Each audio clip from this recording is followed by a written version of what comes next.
If they're SS troops, they will not surrender. Their orders are to fight till you die.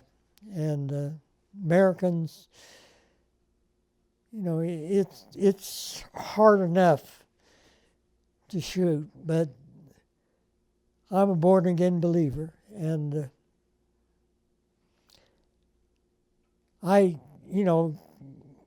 they train you to kill, and after the war, well, even before the war, there's scriptures in the Bible that talk about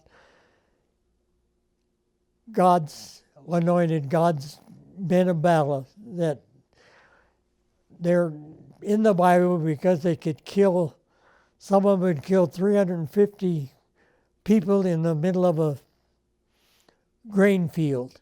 And knowing that God didn't condemn them. They actually were honored for killing.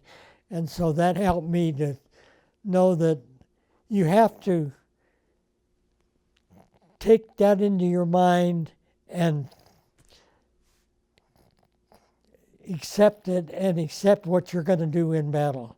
If you go into battle with saying, I wonder if I'm going to shoot that guy, you're already dead almost. Because you have to pass that the instant you see that you need to shoot, you can lower the gun and shoot. And I don't believe that God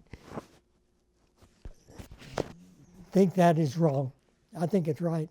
And one of the fellows after the battles, after we got back to the States, he started writing to one of the guys and said, what do we do? He says, the Germans had belts that said, all is for Deutschland.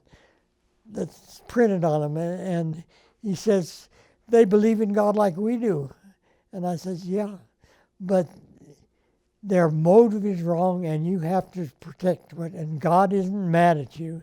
And try to guide him to know that killing is not wrong when you do it rightly.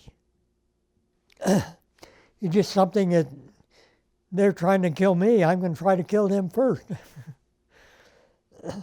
In a firefight, how close did you get to the Germans, physically, would you say? Oh, you got close enough to see them. Most of the time in battles, you're exchanging fire, but you're not, you can't see who you're shooting at.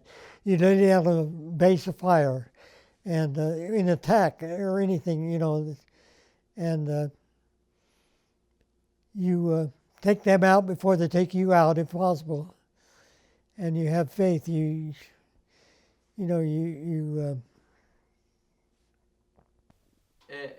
what about German tanks? Did you? Yep.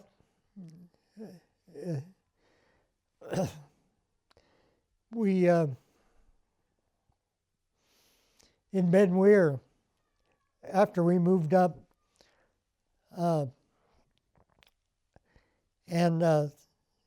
went on guard duty, why we was there waiting, and all of a sudden we heard this tank moving down the road toward us, and so we became alert and ready for it, and we didn't have any bazooka with us, but anyway, this tank came around the corner, and it was a German tank, and there's a GI behind it, and he had an M1 rifle, and every time the German would jump up in the turret, he'd put a shot at him, and tank had been hit with a rifle grenade and jammed the turret so it wouldn't turn, and so the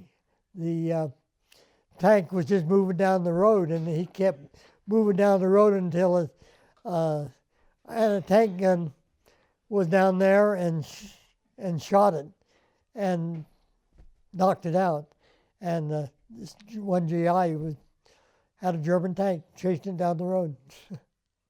Wow. That's an incredible story. Yeah, I really appreciate you sharing that. If you subscribe and like the video, the YouTube algorithm will show the video to more and more people. So please subscribe and like to help Legends of World War II grow.